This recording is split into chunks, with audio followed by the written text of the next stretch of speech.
Welcome to part 2 of our series of videos on the AMT Enterprise model kit. We are moving on to a version of the kit that was produced in the early 70s.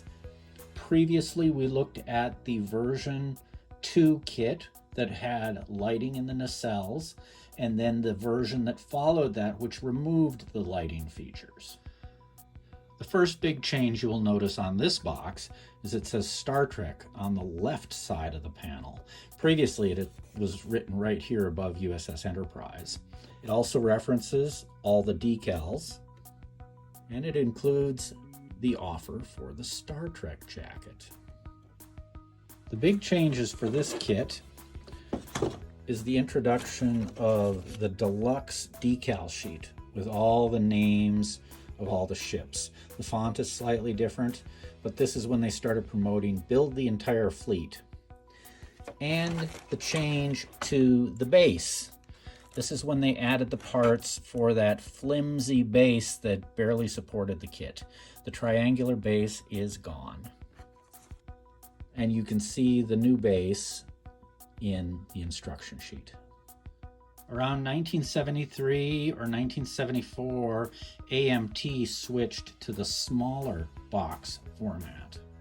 They still promoted the jacket on the side, and now they were promoting various kits that were also available. With this small box version of the kit, they introduced a new change, and that is what I call the bulkhead version of the kit. So you see this part right here? This was a bulkhead that you would insert into the secondary hull to hold the nacelles in place. And you can see the bulkhead right there, which fits inside the kit there, and the slots match up there. Just so you get an idea of how this was supposed to work. Here's the bulkhead, slips in that slide, and glues all together. And it didn't work very well either. It just led to modeler frustration. Just referencing Paul Newitt's assembly manual again, he notes in here that in February of 1976, AMT completely retooled this kit.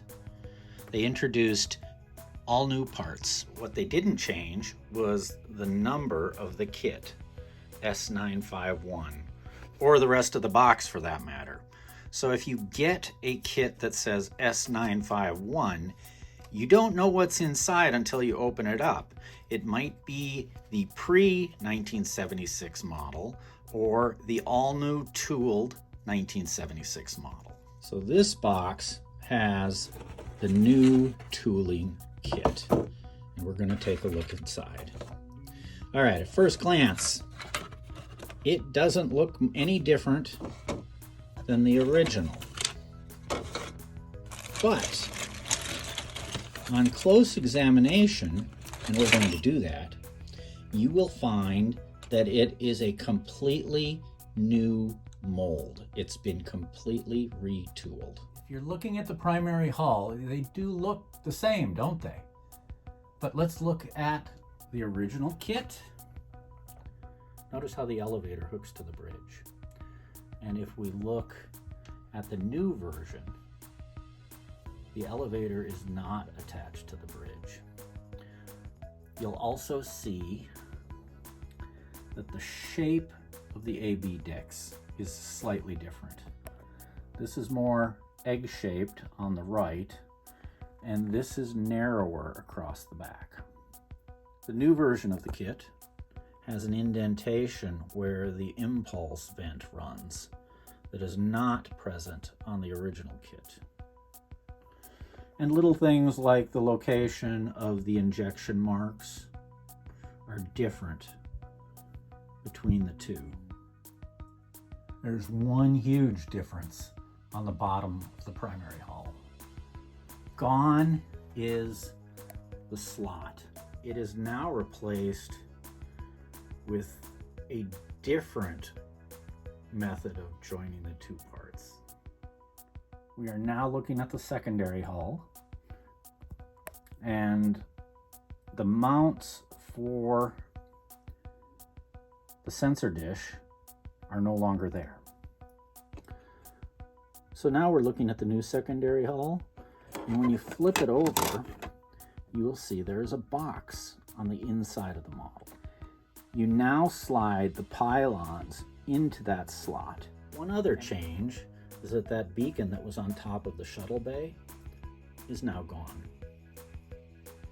Interestingly enough, the nacelles have not changed very much. They are newly tooled, but they are almost identical to the originals. The big change is obviously the way they connect to the secondary hull. Now, just for comparison's sake, I took the original kit and the newly tooled kit and lined up the parts, and they line up almost perfectly. In fact, you could probably interchange them. Someone had said that the new version had more of a taper than the original kit. Nope, it's the same on all of them. We're now looking at the bussard collectors as well as the rear of the nacelles. The original kit had one-piece bussard collectors, while the newly tooled version has two-part bussard collectors. And the rear of the nacelle was smooth, and the newly tooled version added the ball. This is how the kit remained for many, many years. AMT discontinued production when Star Trek: The Motion Picture came out, but they brought it back in 1983. You can tell that box because it says AMT Ertl on the side, and it has a new part number, 6676. Also, the box features this text panel on one side in English and French. And in 1989, AMT Ertl changed the box yet again, but the model stayed the same inside. So that's our second look at the AMT Enterprise through the years. In our third video, we'll take a look at the round 2 versions of the kit. In the meantime, the hobby shop is open. Go buy an Enterprise, build some models, have some fun. See you next time.